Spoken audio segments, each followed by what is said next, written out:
Hello, guys. This is a solo, and it's kind of a follow-up to my column at the Gift Shop Plus magazine. I talked about floor planning and really um, the drama that a, a, a, a certain type of space will create, that being a dead space. I think the column was called Dead Space and Drama. I say drama because honestly, like I think when you are trying to figure it out and you're trying everything under the sun and you're trying something else and then you try something else and literally I think that there are times where you could be driven to tears. And um I totally get it and I'm here to help you. I have always believed that, and I learned this at anthropology, that when you set a floor, you need to step back and take a look at how people maneuver through the store and the space once the store is open. That will tell you a lot. And if you, sometimes you don't even know you have a dead space. Sometimes you kind of notice people will walk over somewhere and they leave. And then you start, I think, putting things together and putting maybe less and less merchandise in that area. And then you start to really kind of ignore that area and just hope that it figures itself out. It never figures itself out, like ever. Um, and I have the same exact situation at Lucy's. So I will tell you my story from Lucy's, and then we'll start there. Uh, Lucy's is a restaurant first and foremost. We have three locations, and you walk into the store, you walk up the entrance, walk up to the register, and most people are walking up. And if you're watching this, you're walking up and you are looking at because the menus are on screens above. So people are walking in and they're looking up. They're not really looking around the store. Looking up, they get to the register, they place their order, and then nine times out of 10, they turn right because that's where all the dining is. Well, on the left-hand side, there's a secondary register that's for overflow, and there's a wine section, and then we have some spaces for gift. And categorically, we cannot get people to go to the left when there's not a register running, meaning they literally get their order in and then they turn right and then they go sit down. So it has been almost a year, I guess. It has been three shifts that we have attempted with this, trying to place merchandise that would sell. Originally, I think when we first started, we had men's over there and some other product. No, I lie. We had winery accessories because right against the wall on that side is a giant cooler with wine and beer and whatnot. And plus, then there's a another section that has a bunch of wine in racks. So I'm like, okay, we're gonna do wine accessories. It'll be easy add-on sales. Well, they don't really sell that much wine and beer there. It's not like people are going, or my theory is people are not going to Lucy's. Hey, I need a bottle of wine for tonight. I'm gonna pick it up and take it home. Most people are going there to eat lunch. If they grab a bottle of wine, you can drink it there on the property. So sometimes people will, but they have a full bar. Sometimes people will buy a bottle of wine, maybe and share it, but really they have a full bar. So nine times out of 10, people are not purchasing wine there. So this cooler has been there filled with very little sales through it.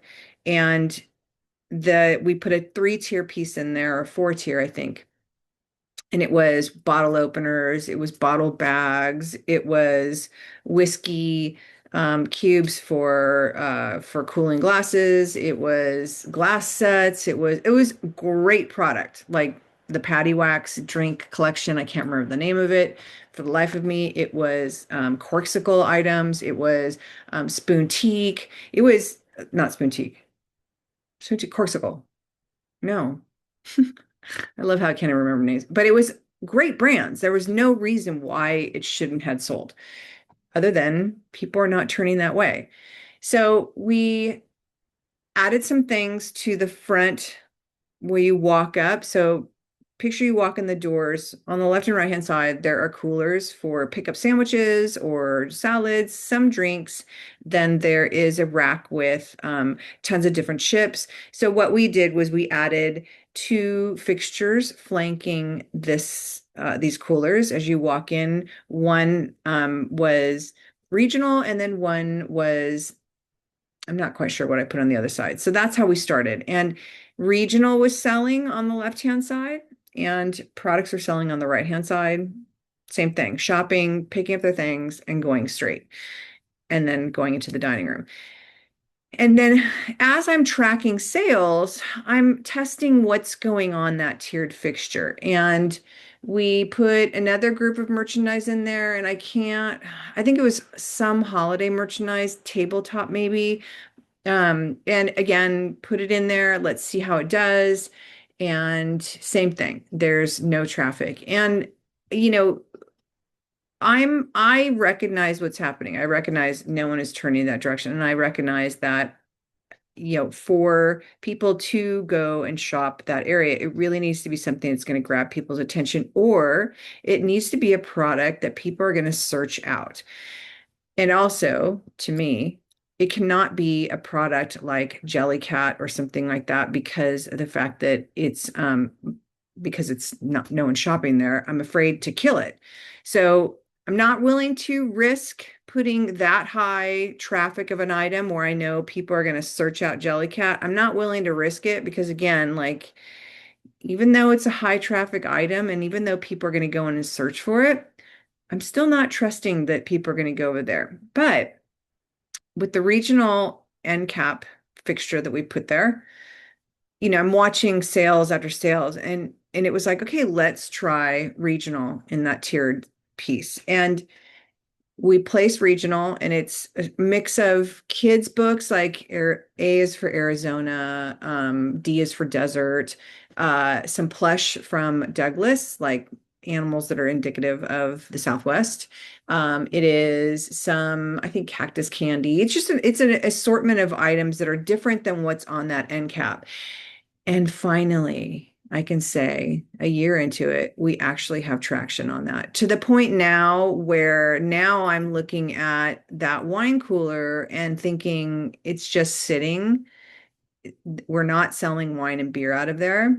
And that is a huge opportunity for more sales because this is the thing. Every section of your store, the entrance, the outside of the store, the entrance, your pathways to the back, everything is real estate. And if you don't look at some spaces, whether there's a big fixture there and merchandise is not turning, or it's something that's built in and it's not turning merchandise, it's still real estate, and it's real estate that needs to be turning dollars. And we, now that we've actually got traffic going there because people are looking for more regional items, now the people are actually going there. Now my next challenge is looking at this giant cooler and trying to figure out what am I going to do with this giant cooler, and the space in front of it, because honestly, it is a huge opportunity. Like we could turn that whole corner into regional, which would be amazing. And maybe my thought is, as I'm thinking aloud, maybe this is a cooler filled with regional beers or regional wines. I don't know how much comes out of Arizona. But that's a thought to include it into this regional section. But certainly, if I take out this cooler and I take out this giant wine rack that's holding wine that is not going anywhere, my product is turning, and that's my priority, that whatever's in these spaces turns, and I'm looking at a dead space that's not turning. So now I'm thinking, okay, if we do a whole regional shop there's so much we could do. Like we can increase our apparel, we can increase candles, we can do a whole book wall of just Arizona books. So that is kind of my thought process and my own dealing with the Lucy's dead space, because honestly, that space and that frustration is enough to turn me into tears because I look at it as sitting dollars and it's not turning. And it's, I'm looking at my reports every week and I'm seeing what's selling. And when you have products somewhere and you're looking at your reports, because you should be, you're looking at your reports and you're looking at no sales or very low sales, that is what you need to start dialing into, along with the other things. But certainly, if you're looking at dead spots, your reports are going to tell you where dead spots are. The other thing your reports are going to tell you is if a product is probably not on the floor or not in a good space. Another example is Anthropology. We have every Monday, we would have our reports. We would get a massive FedEx box, and in it was your visual direction as well as all your reports. And as a store in a high vol, well, all the stores are competing against each other, but the highest volume stores, it's really mandatory that your numbers stay up with the higher volume stores that are doing equal or more numbers than you. I mean, that's always your goal. I was Third Street Promenade. The stores that I was comparing myself to and trying to hit their numbers or stay up with their numbers was the Rock Center store in New York.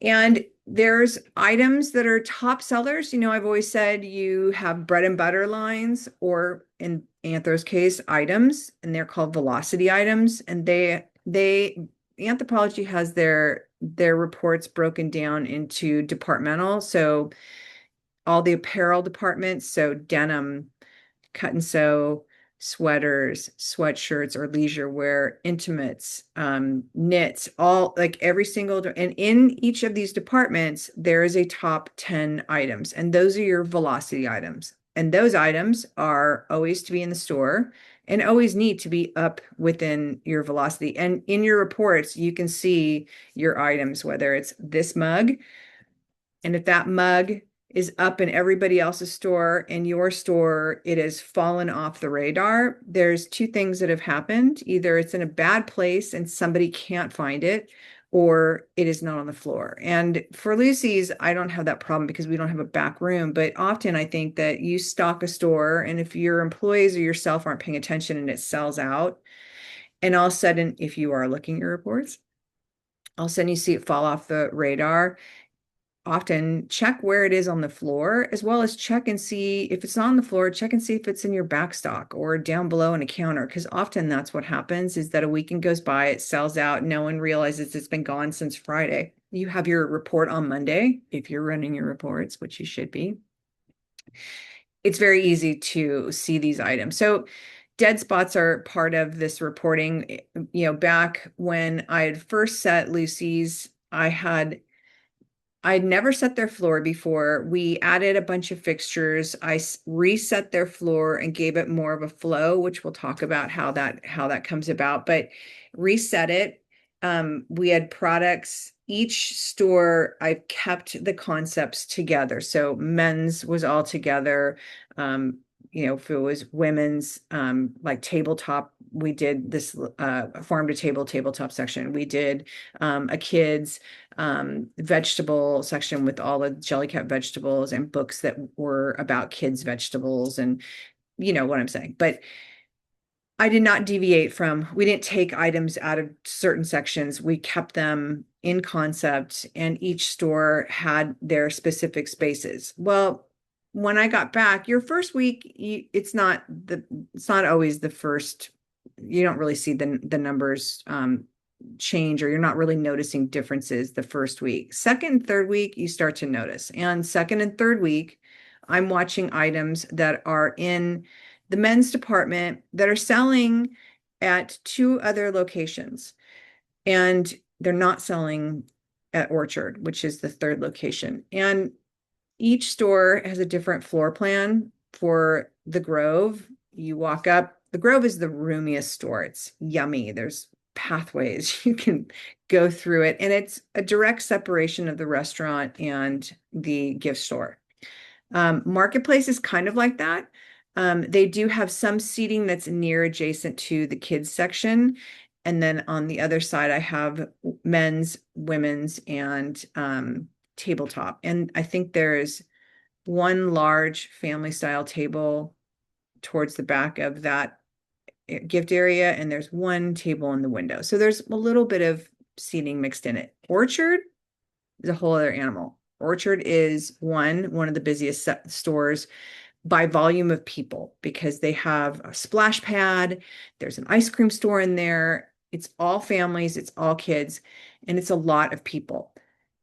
The food comes off of this, and I'm showing you with my hands if you're not watching. The food comes off of the run. You walk up the aisle, you place your order, and then you go find your seats. And to find your seats, you have to walk through pretty big parts of the gift section. And there are tables mixed in towards the back of one side. And then there's some, you have to literally walk through the entire gift section to get to the other. It's kind of like, I compare it to Cracker Barrel, at least that store, because you really do walk through the gift section and then you get your food. But this gift section is literally butted up to where the food line comes out, where the food comes off the food line, which means people are picking up their to-go orders there. People are running food to the tables. People are bringing their dishes back, or busboys are bringing their dishes back to that station. That station has a lot of things going on. And that station is literally butted right up to the gift section, which is great if you don't have a ton of people in the store. It is high season there. There is a ton of people. And what happens is people coming off the lineup waiting for their to go. They don't go, there's not really an area for them to go and wait for their food. So they kind of sit parked right there. And so now that's your first crowded section. And then bus boys are coming, or runners are coming with the food, trying to navigate through. Now picture all of this is happening around fixtures loaded with apparel and gifts. So I knew right away when I saw the reports that that section where nothing is selling, because that was the men's section, that is the reason why, because people would start to get engaged and looking at something, and all of a sudden you have a person with a stroller right next to you just parked there. They're not really doing anything. They're just waiting, but there's something about where someone's like right next to you and you're like, okay, like, yeah, I'm going to be over here and look. It's very kind of not claustrophobic, but you start to feel like you're intruding in someone's space. And then you start engaging on the other side, and then you have runners and people going past you, and people would just literally just walk away from it, which I don't blame them. And for those of you who are interested, there was a book that was mandatory reading for us at Anthropology and Urban Outfitters called Why People Buy. And that exact scenario is called the butt brush scenario. And what the butt brush was is they had set up a table at Macy's, a huge table in the men's section off of the main entrance. And it was a big round table, and it was all flat ties. And people would start again engaging and looking at a tie. And because it's at the entrance and people coming in off of Fifth Avenue or whatever street this was on in New York, coming off, and constantly people being brushed by people's bags where they walk by, or by an elbow, or by a stroller, that people would literally just abort the whole process of trying to shop for a tie. And so that is literally the butt brush effect, is what was happening in Lucy. So we have systematically tried to change certain things about it. We have tried to take away things. We've tried to widen the aisles on both sides of it for the runners and for people waiting. We have tried to not have as much merchandise. And stuff is selling there, but now what's happening is now we're having breakage, that their kids are running around, or there's a stroller and someone bumps into something and then everything goes off the table. So now it is like, now I'm like, I mean, the store is beyond frustrated.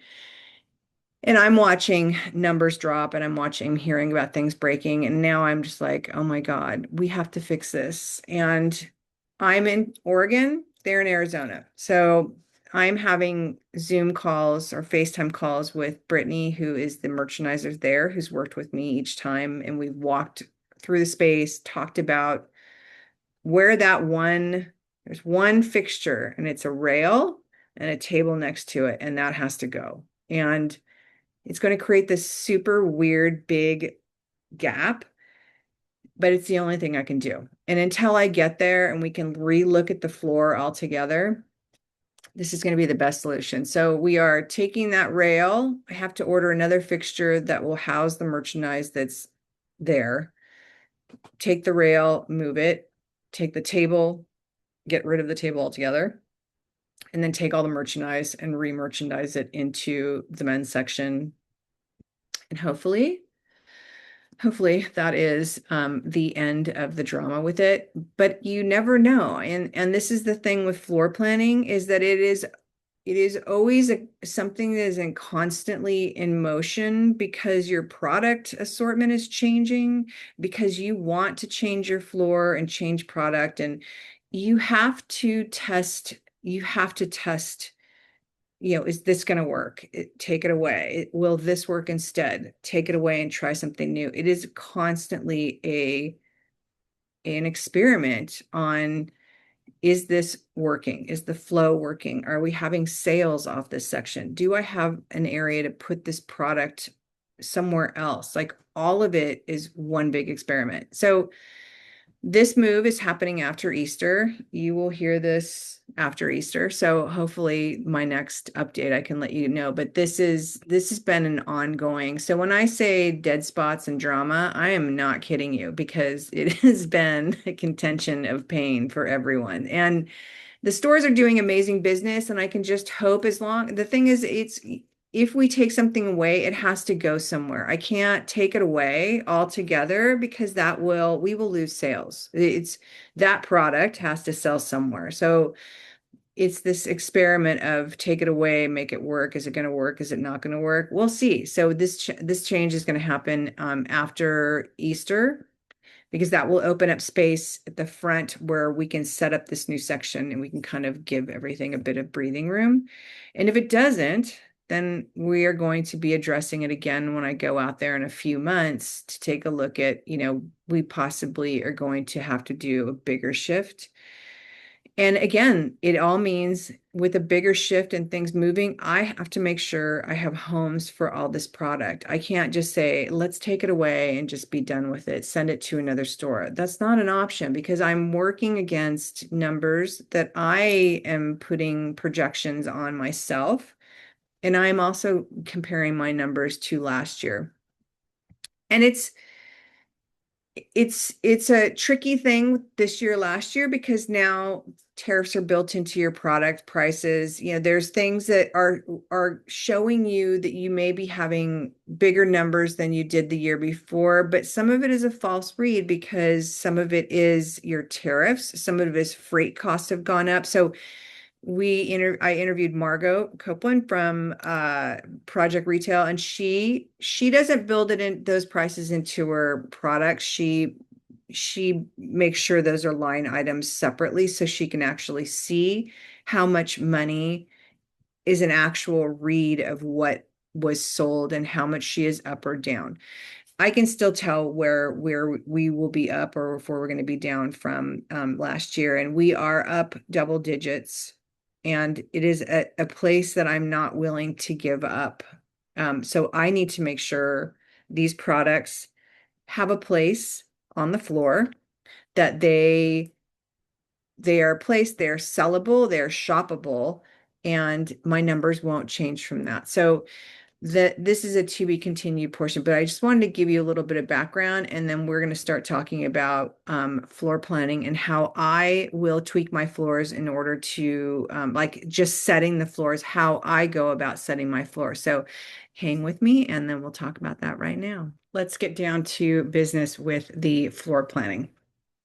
First thing I'm going to say is that I don't work on angles. I go into a ton of stores and showrooms that everyone has everything on angles. And while that seems like you are facing it more towards what you think is the opening, what you're actually doing is eating up way more floor space than you need to. Lit Concept, when I first got there, uh, Mitchell Lit, who was Kevin's father, who had this antique store for 40 years prior to his son and his wife taking it over. Has done things the old school way as far as antique stores, stack it high and watch it fly, and everything was crammed in. So as Kevin and his wife took it over, they kept kind of the floor print that his father had created, and everything was on angles, everything. And when I came in and started straightening things out, first everyone was in a panic, which, like, wait, we always have it, it's facing the window or it's facing the front or whatever it is. But once they started to see how much room it created and how you could still see it from the front, but we were able to add more furniture because for them, they sell antiques, like thousands of antiques. So you need to make sure they're all in there without it looking like it used to, crowded, full, like the old school antique stores. So this comes from anthropology. We always had to merchandise on a grid, and a lot of the anthropology stores were old buildings, so they had scraped up the tile. So the tile markers, like where once you take tile up and you sand it down and you clear coat it, a lot of times you still have those tile marks, which I think is kind of cool. But that was kind of always our grid. But even without those, we were to work on a grid. Everything was straight and forward instead of all at angles. And so that's my first piece of advice is, and I'm sure a lot of you are like, everything's on the angles. But once you start changing directions of some of these tables, you'll really start to see like, oh, look how much more room I have over here. I can actually float a mannequin next to it or a rail next to this table. So I would say that that's first and foremost. The second thing is I would say is stand at the front of your store. We talked about standing at the front once you set a floor. We talked about standing and watching how people walk through it, where you will see definite patterns and you will see definitely where your customer stops walking through the rest of your store. And it's either because a table's turned a different way, or it's very dark back there, or there's not enough product back there. So stand back and watch not only how your customers walk the store, but step back and look at how, from the front door, how many of your displays can you see all the way to the back? Are there walls created by too big of displays, or is every single display, have you created aisles, which a lot of people have done? Have you created aisles through your store and then your displays are kind of stacked right behind each other? Um, I will say this, do not create aisles. You want to force them through the floor, which means you are starting them at the front door and they're going to go left or right. And then where do they go from there? When you create an aisle, you take the decision making out of the customer's hands. They automatically will walk straight to the back. Sometimes they'll turn back around and go through. It's kind of what I was talking about at Lucy's, where when you first walk into the restaurant, there's coolers on the right and left hand side. There's some other things on right hand left side. So it creates a natural aisle. People are automatically looking at the signs that are above, which are the menus, and no one looks at anything on the right or left hand side. And they get their ticket and their number and they walk off to the right. Like that is the floor platter. And we are redirecting it. I just got our numbers today from the stores, and we're actually finally starting to get traction on the other side where I had so many challenges. So when you open up your store and you create these aisles, you literally are telling your customer to walk straight to the back. Rarely will they start to weave in and out the way you want them. And if you take the aisles out and you start filling in those spaces, you'll see you are forcing the customer to go where you want them, as well as you're forcing them where you want them to go as far as directionally, personal care, apparel, men's in the back, kids in the back, what have you. Anthropology, I will say this, is very smart about how they floor plan.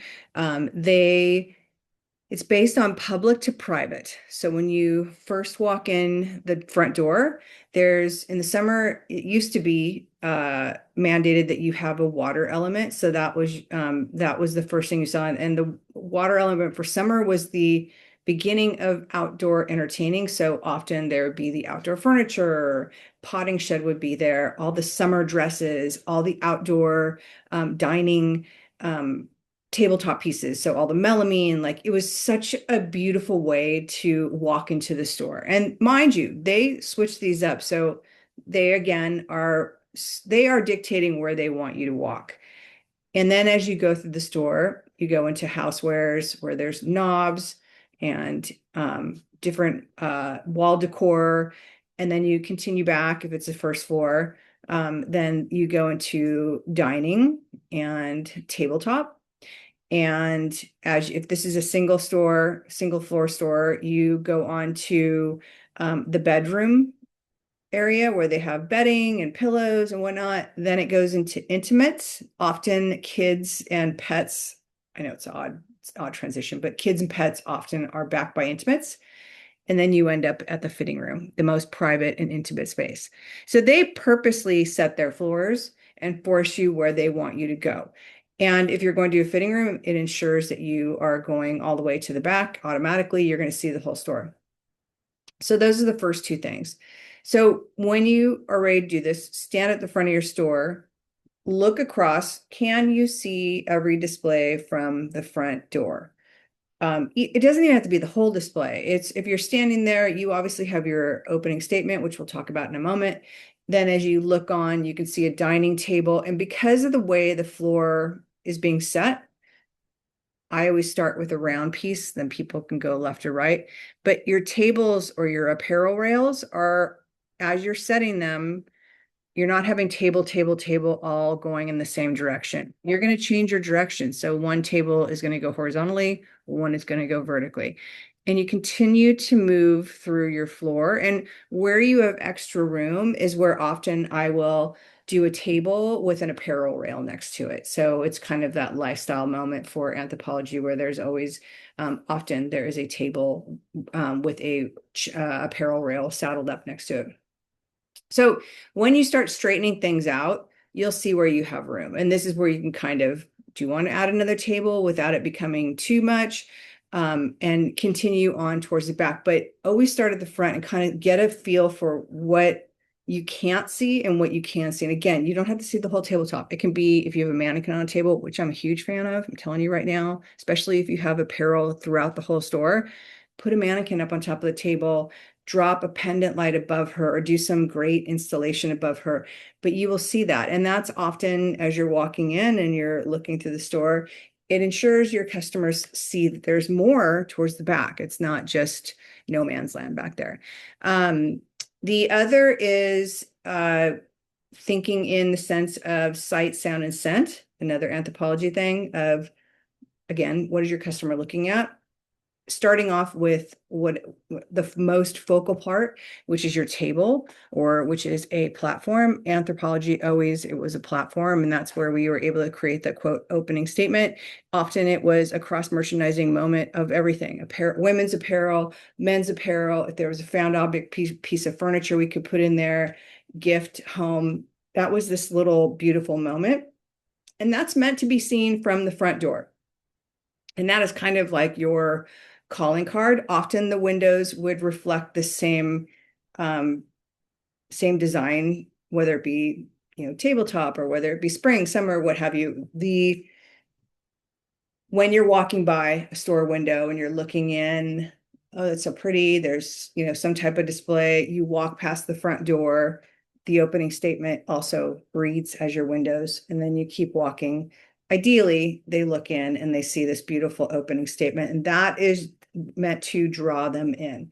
If you don't have a platform, because not many of us do, I always start with a round table. I just think it has better flow, but that round table is always the yummiest, I don't want to say newest, but that table is your storytelling moment. That is where you are telling whatever story is happening in your store, whether it's 4th of July or seasonal or Mother's Day or, garden or whatever you are opening with. That front table dictates the season, the moment that you want to talk to your customers to talk about.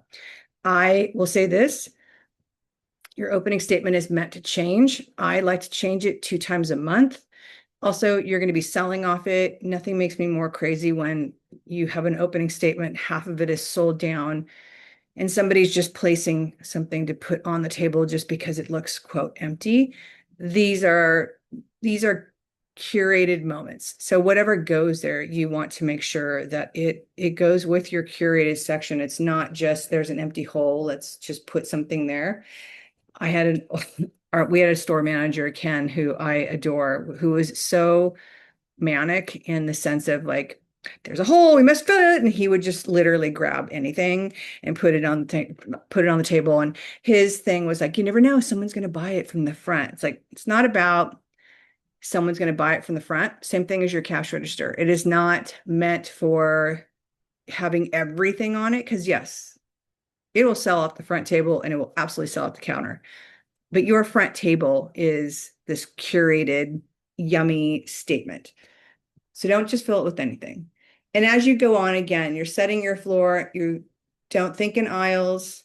And if it's easier, start with the right-hand side, start with the left. But with that starting in the front, if your cash register is floating in the center, all of your display is going to circle around it. If your cash register is in the back, you kind of want to do the reverse thing of looking at your floor plan from the back to the front, so you can make sure that you don't have any blind spots and you don't have spaces for people to shoplift from. If your cash wrap is on the left or right hand side, I would say put it in the middle. At the front, you're only seeing what's happening in the front of the store versus what's happening all the way to the back. And then again, just continue on placing your tables at different angles, working on a grid and looking at your opportunity where, if you do have apparel, where you can cross merchandise. Keep in mind 3 feet rule around everything for wheelchairs. At least that's what it seems to be the law for Las Vegas, California, and Oregon.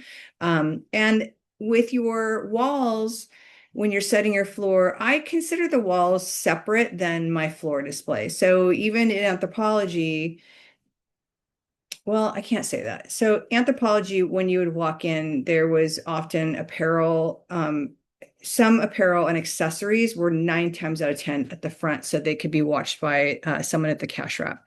And if you have gone to the old Anthropologies, I don't know if all of them have it anymore, but they would have their shelving built out in the window, and it was shelving with rails. So that became, instead, there was a window display often in front of it. Sometimes there wasn't. But often that window space is real estate. So there were bookcases or big, huge display units in the window because it's real estate. So with the accessory store, we would have the wall unit or the window unit would have, it was cold weather shop during winter. So we hung scarves. We did a big wall of hats. There was big, thick bags. And then in front of it were the jewelry cases. And there was a 3-tier with jewelry, pickup jewelry. That's usually how they have it. Now, I think when I was in Atlanta, they have it still in front of the cash wrap, but it's more of the Sephora mindset of, you're standing in line, and as you're standing in line, you're able to shop this jewelry all the way as you get up to, much like Sephora, you get in line, they have purposely put all that stuff at the front for you to go by and pick things up as you're standing in line. So, but that is one of the times where I consider the wall unit or the window unit and what's in front of it as one story. But often I tend to think of my tabletops and the items out, the spacing out front. I often tend to think of them as their own. And I like to build the bookcases as full stories. At Maison A, when you walked into the store, on the left and right-hand side, there were 2 opening tables. They were sort of floating in the middle so that it wasn't an aisle that you were walking through, but you could see there was 2 different stories. Both of them were equally as yummy. And for the middle, as you got to the middle, their cash wrap was in the middle of the store. So in front of it, there was a big bookcase, and then you went on to the back of the store. And so her shelving units, as you walked in, were kind of split into 3 units. So it was 3 units on the right-hand side, 3 units on the left-hand side. There was the cash wrap was next. On the other side, there was a big unit. I did have a table in front of it that was always some type of display that went with and if you're watching on YouTube, you can see me. My cash wrap is here in the middle. table in front of it, so there's room for people to still line up and buy things. But again, having products or a statement right across the cash wrap. We didn't have jewelry, so I didn't have to worry about that. And then the bookcase was across from the cash wrap. So the cash wrap kind of was the middle point. And then second half of the store, there was again three bookcases on either side, and then my tables floated out front. For Masane, I chose to lead with gift and home. I did sprinkle a little bit of apparel as she started to grow her apparel. I did sprinkle a little bit of apparel in the front, kind of doing that Anthropologie cross merchandising thing. But for the front, as you walk in on the left-hand side, I chose to do tabletop and pantry. And on the right-hand side was kids. And I know that seems like an odd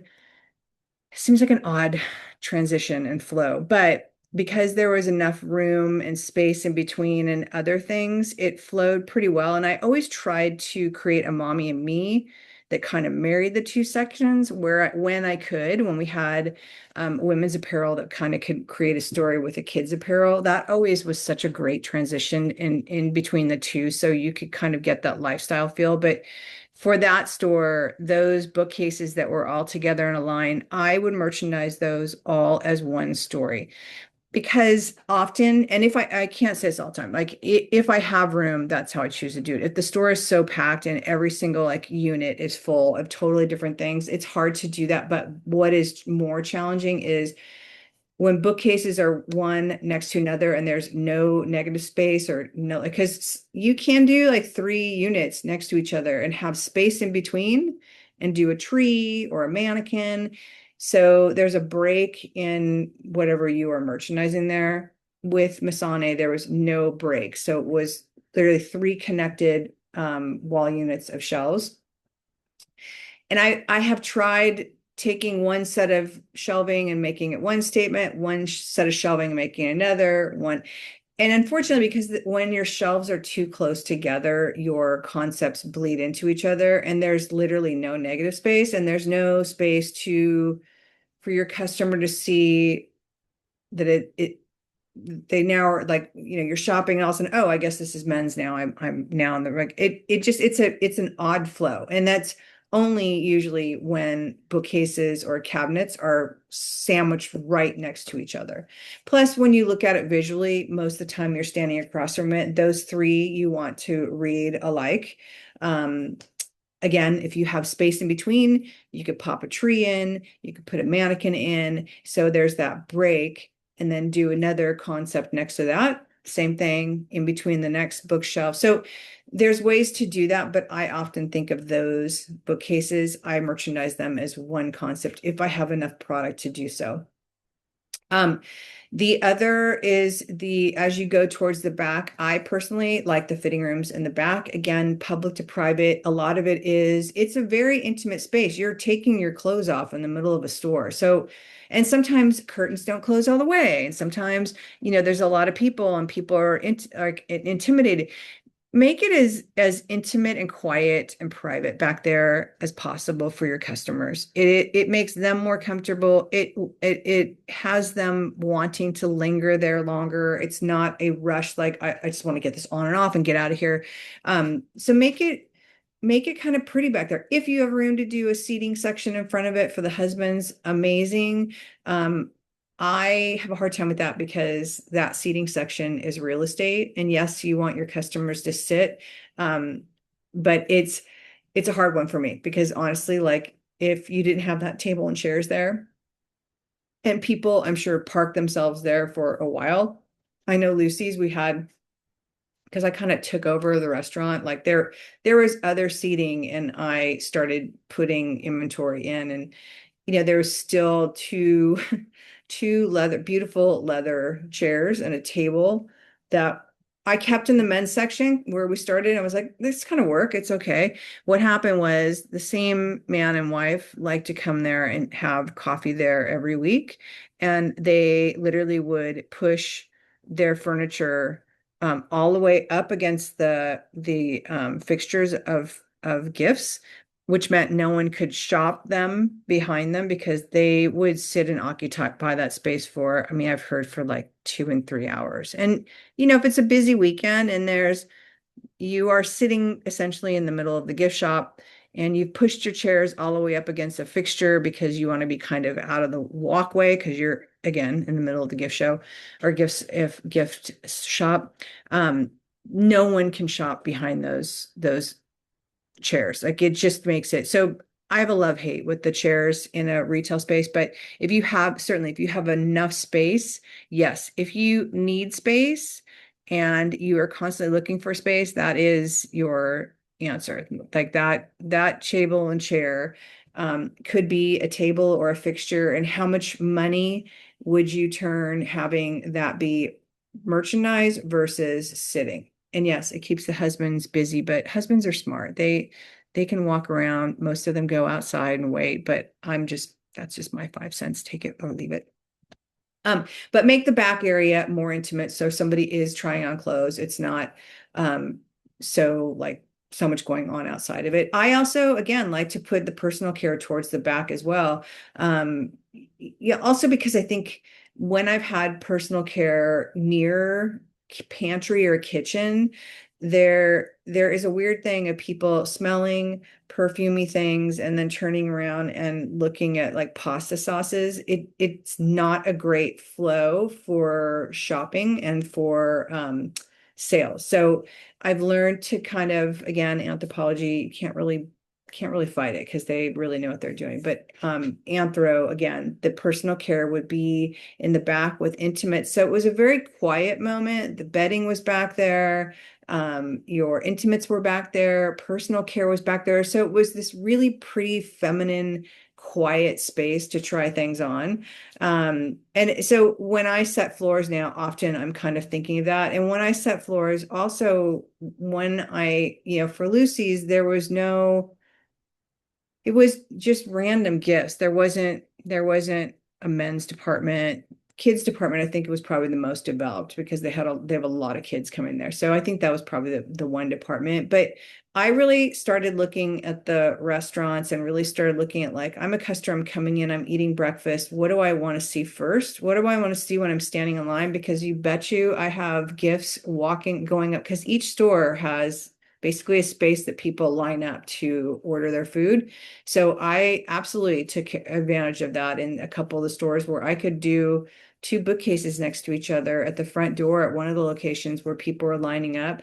They shop as they go by. It does make it challenging for somebody that is not there ordering breakfast or lunch. They are there just to shop, and it does make it challenging just because the line is right there. So I am cognizant of that, but as I said, I'm looking at my sales reports so I can see, we say we did a shift, like we are shifting Easter out of the front, and that's going to change over to Mom's Day, which is this fruit.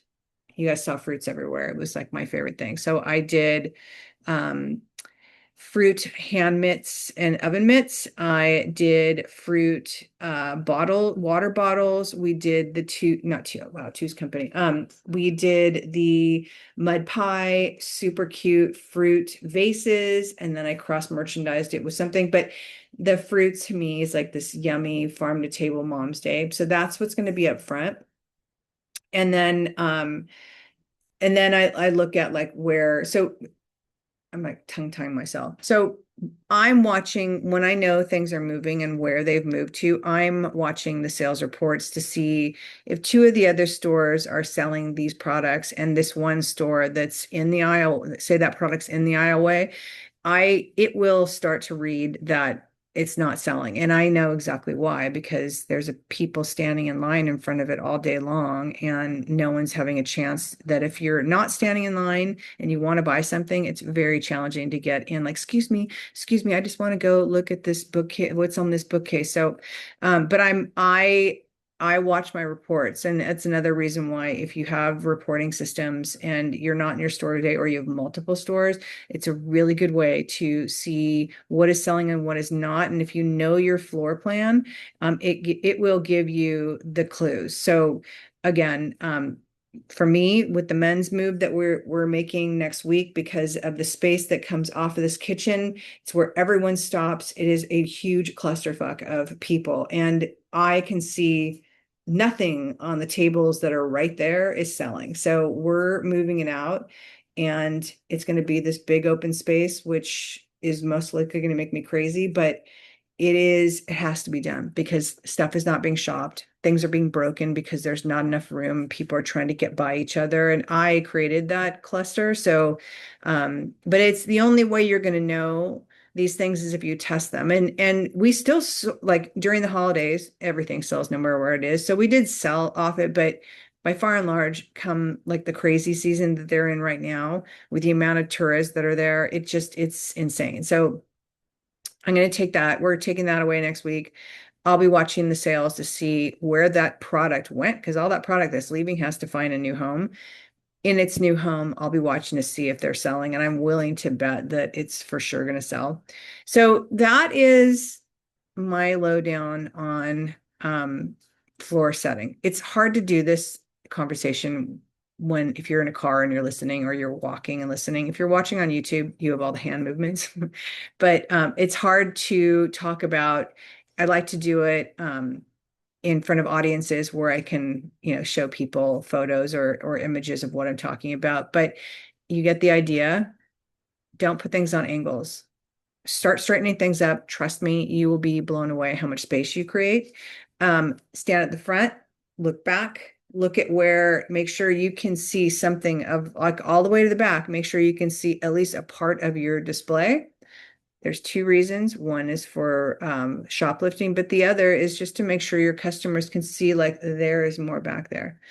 If you have a large, long store and it's dark, make sure you get lights back there because you could switch the floor plan up all day long. And honestly, if it's dark back there, no one's going to go back there. Or if you have positions the tables all the way where they are basically creating a big blockade of don't go here and don't go further, that the same thing's going to happen is that people are going to go there, think I'm not supposed to go back here, or because it's dark, is this a back room? Am I not supposed to be back here? And they will turn and go right away.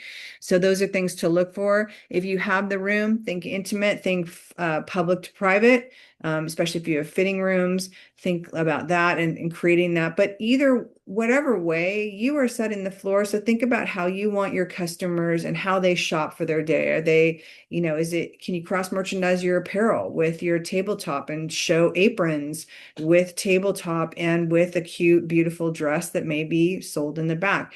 These are all things to think about. So hopefully this gives you a good idea. If you have any questions, please feel free, DM me. You can send pictures. We are still doing Show Me Your Store. So if you have one of these challenges, take some pictures, take some video, go to retailhorrorpodcast.com, click the link for the form and fill out the form. And I will do a whole tutorial of what either I would show you or how I would change it and my suggestions. There is nothing, I'm never going to make fun of you guys. It's literally going to be, this is what I would do, and this is how I would help you if I did it. So that's it. So if you guys, again, have any questions, please send them my way. And as always, thanks so much for listening. It is always such a pleasure to meet with you guys and hear what you guys enjoy about the podcast. So thank you, thank you, thank you. See you guys soon.